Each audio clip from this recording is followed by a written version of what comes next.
Ladies and gents, welcome to CG Reacts, and this is History Summarized Cleopatra by the channel Overly Sarcastic Production. Yeah, so another history video. This is gonna be fun. Cleopatra, I mean, yeah, the famous Egyptian queen, I guess. You know, I played Assassin's Creed Origins, so you know, obviously I learned a lot about her and her brother's struggle for power, Caesar and everything. So it's gonna be a fun video. I wrote quite a few Overly Sarcastic Production videos already. If you haven't seen them, check out the cards. There's a playlist video for it. Overly Sarcastic Production, something like that, reaction, something like that. I upload lots of videos in 24 hours, so you might not have gotten some notification for some videos. So check out the playlist, it's all there. Check out the playlist too, like Real Life Lore, CGB Grey, Gazgazad in a Shell, Internet Historian. And yeah, let's watch this one. So, Cleopatra.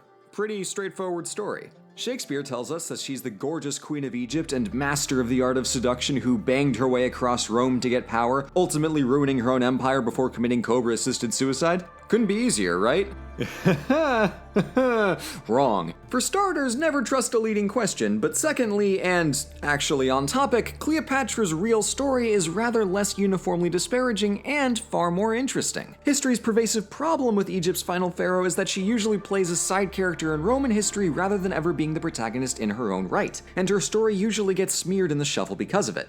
Yeah, mid-Roman Empire, Romans were way too dominating. So obviously she had to revolve around all that.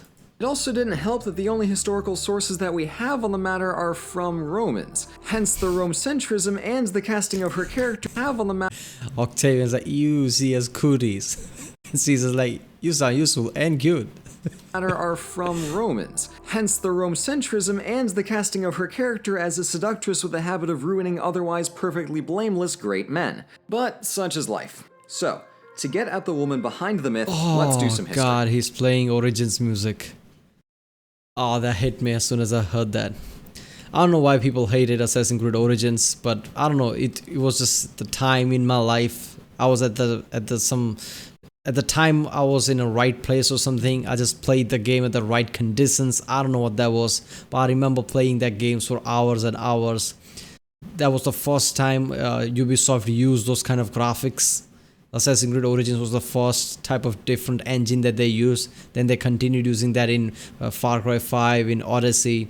So, you know, I don't know, the visual, the graphics, the details of the game, the way they made the world, everything about Origins was just too good and too immersive.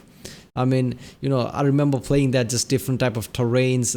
You know, there is a city like Alexandria, which is just awesome. There's also cities like Thebes, which is a bit different, bit poorer, but also in different way. And there are empty deserts, you know, lots of, you know, ruined structures which are completely deserted.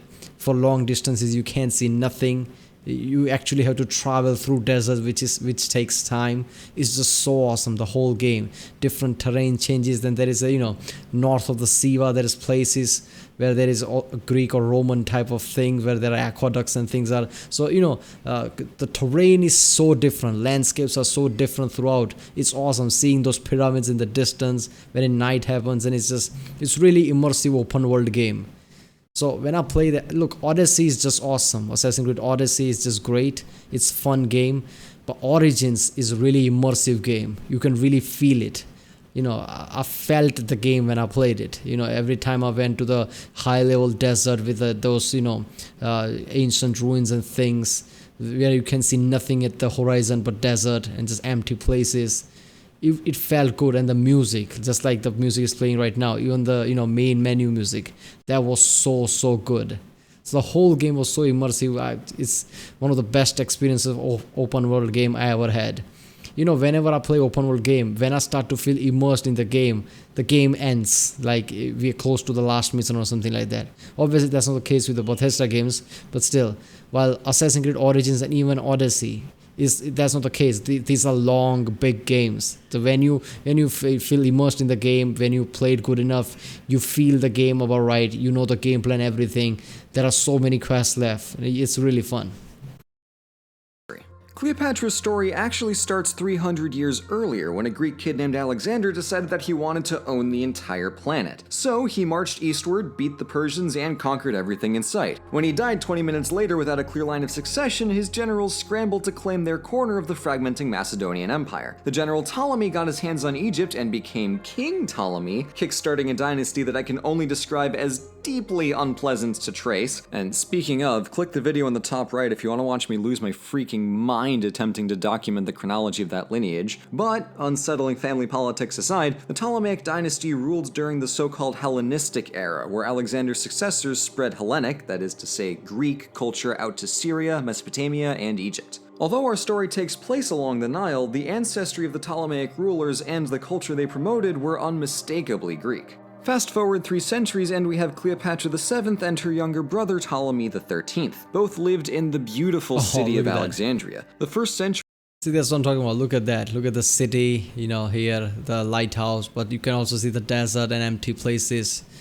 Grassy fields, there is desert, there's so much diversity in terrain. Origins was just awesome. BC's knowledge capital of the entire Mediterranean world. Between the superbly stocked library, the abundance of mathematicians, poets, scientists, philosophers, and rhetoricians, and the fact that she was a princess, the young Cleopatra had the best education possible in the entire Greek world. And unlike a lot of her party-crazed ancestors, she actually put in the effort. She would have been raised on Homer, Herodotus, Plato, Aristotle, all of the classical works we know, and a lot of the ones that we've lost in the meantime. After memorization, the focus shifted to composition, making arguments, telling stories in varied ways, not just knowing, but thinking, and ultimately, speaking. And that's the crucial point. During her life, Cleopatra wasn't described as spellbindingly gorgeous, but rather she was captivating. She was known to be the ultimate conversationalist, and that's how she won people over. None of her ancestors before her were exceptionally intelligent, and none of them bothered to even learn how to speak Egyptian. But Cleopatra could charmingly convince anyone of anything in one of— Yeah, so see, that's the biggest misconception people have about Cleopatra. People just think that she was just good looking, so she just seduced people. That's her trait was. But no, she was smart. She was one of those people that you see, I don't know, in any gatherings, parties, or anywhere, who are just, your eyes always goes to them. It's not just because of their looks, but, just their aura and everything. Just because they are that smart, they are that, cunning. You just want to talk to them, that kind of thing. So Cleopatra was like that. Like how a good, any king or queen should be. 10 different languages. Bottom line is the lady was smart, okay?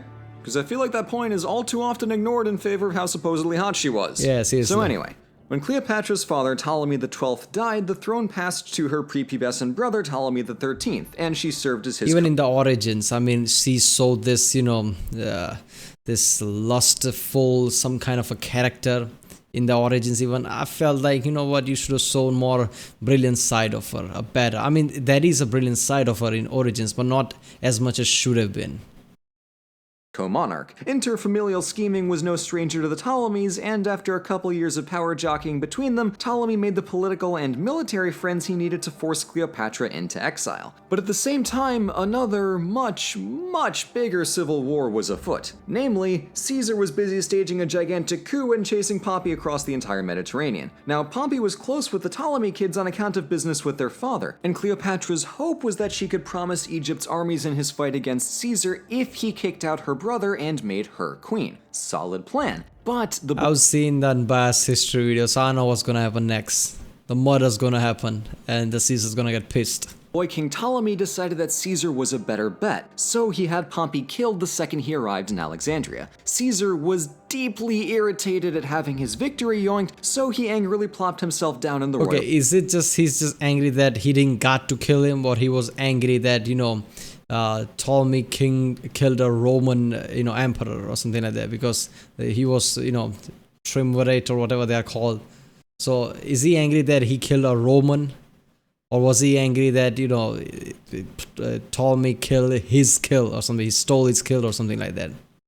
royal palace. Cleopatra saw an opening and got to work. Casually strolling into the palace wasn't an option on the count of her still being in exile, so she stealthed her way in. Stories of her coming to Caesar neatly wrapped in a fine rug to get past the guards likely derived from the queen being stuffed in a much less conspicuous laundry bag instead. And by the way, when you do put your queen in the laundry, it's machine wash cold and then tumble dry low. There's not a tag, so it's hard to figure out sometimes. Anyway, as Shakespeare would have it, the whirlwind romance begins from that very minute, with Cleopatra's first major act being one of seduction. Now, that wouldn't be a particularly high bar to clear, given Caesar had an affair with every woman who so much as made eye contact with him, but the evidence points to any romance between the duo happening a little further down the line. While I don't doubt that Cleopatra eventually developed googly eyes for the sharpest cheekbones in the Mediterranean, she needed an ally much more than a boyfriend. That was just a bonus. Yeah. Likewise, Caesar probably realized after about 2 minutes. I mean, Cleopatra's first thoughts would obviously be politics. Along the line, it would develop, obviously. But yeah. I mean, you have to see that she's dealing with Roman Empire here. So, she's always at the end of an, edge of the sword. I don't know how the saying goes. But she's always threatened. Her empire is always threatened by the Roman Empire. So she has to be like that, like politics. Of talking to her that she was a far more useful ally and grain provider than the young, dumb, and already on thin ice Ptolemy. They both had what the other wanted, a good friend in a soon-to-be high place. But it wasn't as simple as high-fiving and conquering the world together. Ptolemy and his army blockaded Alexandria, and the new power couple was stuck in a besieged royal palace for 6 months. Caesar put his neck out by betting on Cleopatra, and side note, that's not the kind of thing that Caesar, of all people, would do for just some crush. I mean, seriously, Caesar is one of the top, military minds that ever was. I mean, 3 biggest names you can think of, the top names like Alexander the Great, Julius Caesar, and Napoleon. These are the top 3 names. And even historians agree that of those 3, Julius Caesar was even brilliant. So Julius Caesar taking risks like that is really weird. Cleopatra was clearly a valuable ally in Caesar's eyes and not just a pretty face and figure. However, by the time that Caesar's reinforcements arrived to break the siege of Alexandria and defeat Ptolemy's armies, the two had spent plenty of quality time together. They were lost in endless conversation, she was pregnant, they were tagging each other in memes, it was true love. And by this point, Caesar had conquered the entire Mediterranean. But instead of immediately going back to Rome to be dictator, he spent an extra year touring Egypt with Cleopatra. When he returns to Rome, he publicly acknowledged Cleopatra's son Caesarion as his child. While Caesarion wasn't in line to gain much in Rome, he would spend the next 2 decades preparing to become pharaoh of Egypt. But our most pressing concern here is Cleopatra, who now fully and finally became queen, and she wasted no time in carefully tending to a kingdom that its rulers had largely ignored for centuries. As queen, Cleopatra took on the role of Isis incarnate. Every bit of iconography, be it art, dress, coinage, or ceremony, all proclaimed the same message.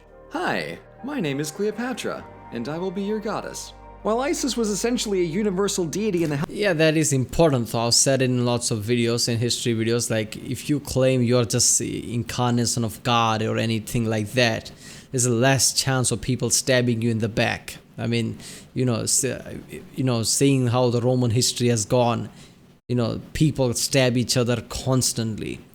Lots of other empires have, prevented that by just claiming themselves as part of God or be God or something like that. So if you do that, you have full support of people and people think twice before stabbing you. Hellenistic era, Cleopatra had 2 main roles to fill: the protector of justice and the mother of, well, everything.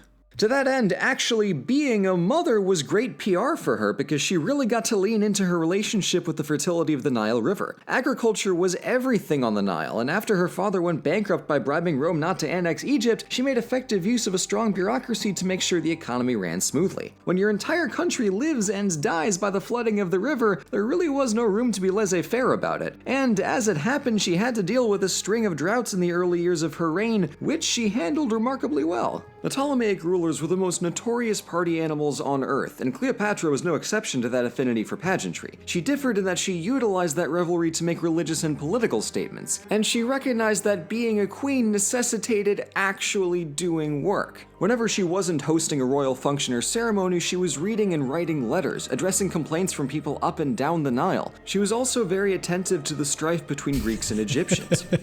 We'll see why I want no peace. Bayek.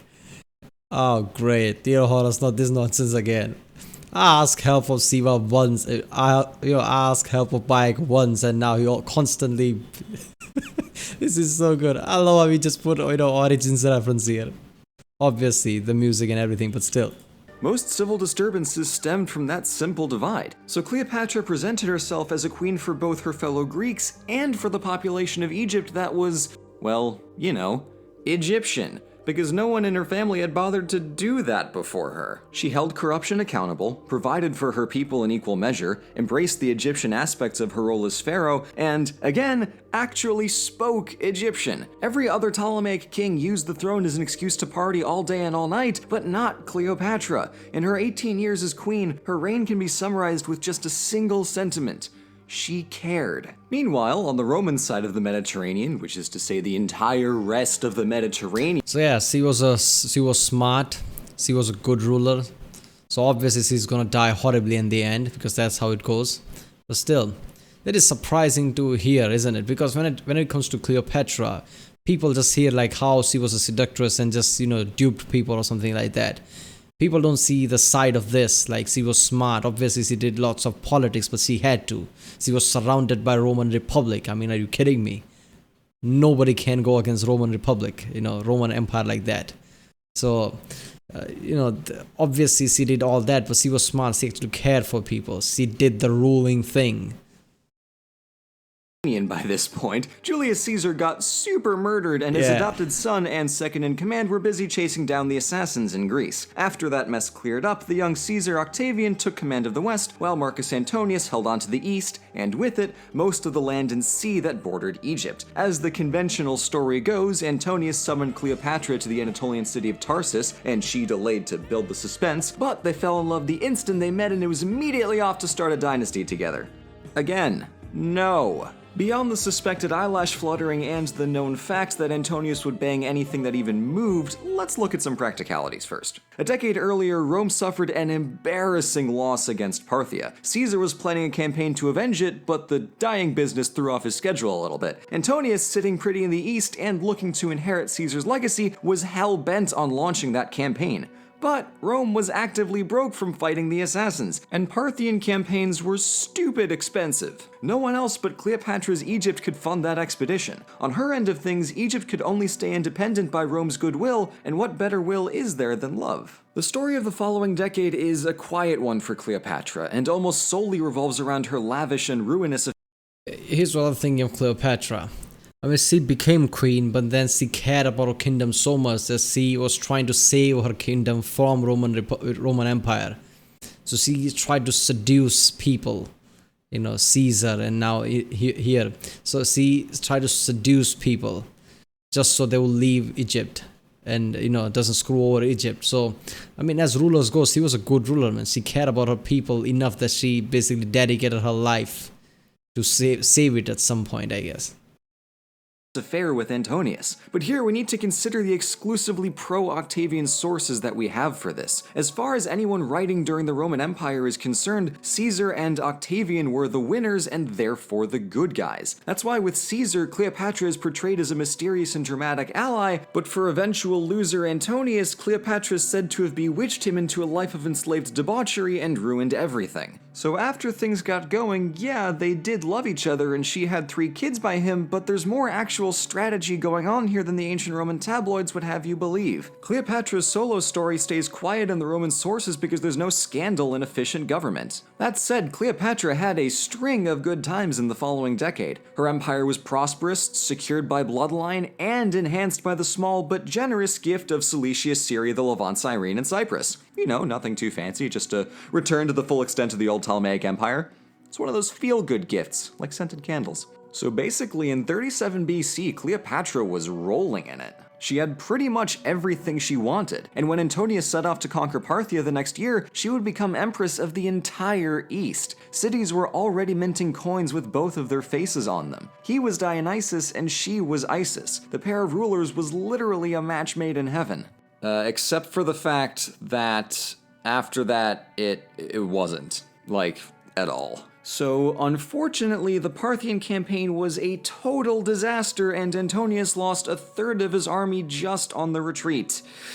Whoops. Cleopatra was still doing really well, but it's after 36 that her beloved Antonius started to be more of a liability than a help. At this point, Octavian smelled blood, so he cleverly gave Antonius an impossible choice. He sent his long-suffering sister and Antonius' actual Roman wife Octavia to the east along with 2,000 soldiers. The message was clear: reject Cleopatra and accept Roman help, or forfeit the army and your wife and keep your Egyptian harlot queen. Cleopatra couldn't lose her ally, so it was do or die.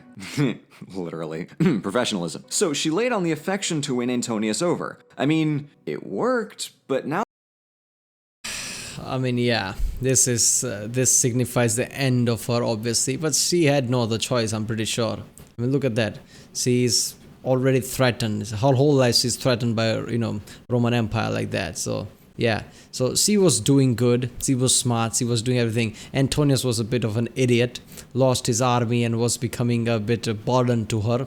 And basically that will be her downfall in the end, I guess.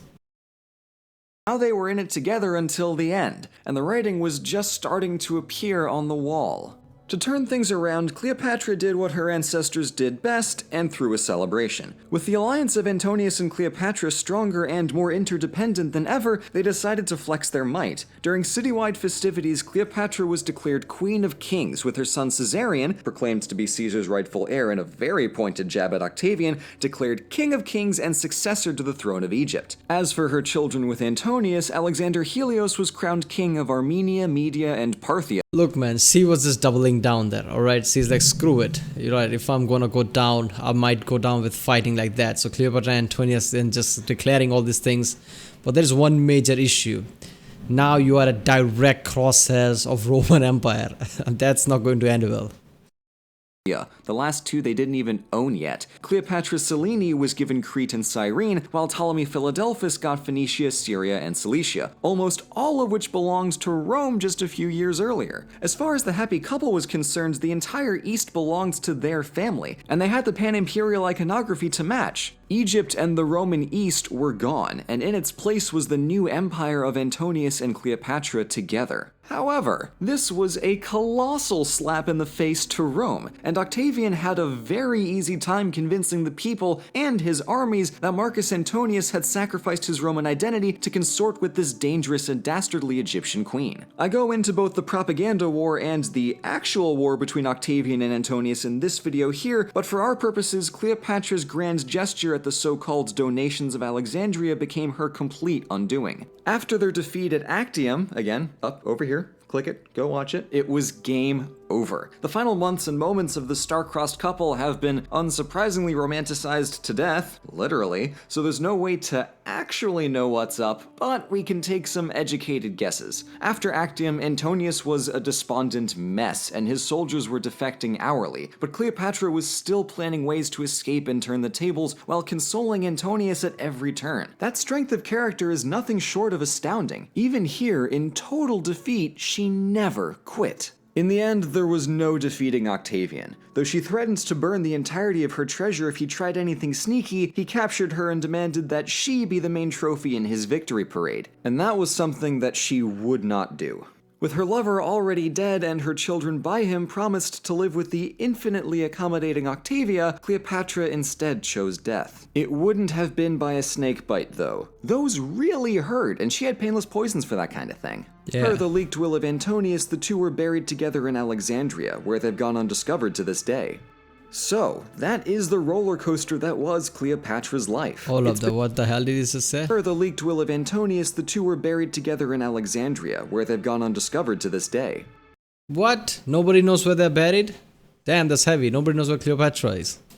So, that is the roller coaster that was Cleopatra's life. It's been twisted every which way to suit the needs of 2,000 years worth of writers, but under the slabs of romanticized gossip, Cleopatra was a woman who used her genius, her wealth, her power, and to a certain extent her sexuality to accomplish her many goals. Throughout her life, she planned carefully and worked hard because she cared. And, if only briefly in the grand scheme of things, she achieved some insane stuff. She's arguably the most powerful woman in history, and you could easily make Seriously. the case that during her lifetime she was the smartest, most accomplished person on the planet. But of course she also had boobs and did the sex sometimes, which is clearly the takeaway historians, playwrights, and storytellers should be focusing on. That show Well, those historians are men, so obviously that's what's gonna happen. won't give anyone a dangerously reductive impression of one of history's most interesting people, or diminish a lifetime of world-shaping accomplishments to 2 boyfriends and a snake. I mean, yeah, damn, I learned lots of things in this video, man, because even I always thought, after playing Origins and whatever few things are here and there in the unbiased video, I always thought that, I always take that with a grain of salt, but still, I always thought that Cleopatra is just that person who just seduced everybody and just tried to, seduce her way through to the power. I always thought that, but no, she was actually clever, smart, educated. She actually did things for her people because, and Egypt was, all the time was under threat of Roman Empire. So she seduced people like Caesar and Antonius, so they don't, screw over Egypt. So she did all that for the people, for the Egypt. So, she was going well until Antonius fucked up, basically. So she had to find somebody in the Roman Empire to be ally like that. If she's going to survive, Egypt going to survive. So she found Antonius because there was nobody else. Antonius fucked up and that was her downfall. I mean, from the start she was screwed, man, because there was Roman Empire just, neighboring her. So that was always going to end bad, but it's just ridiculous what she achieved there, man. Alright people, if you like my reaction, don't forget to like and subscribe. Check out the Rick Sunday, there's a link in the description. Check out the Castle playlist, check out the end cards, and I'll see you next time.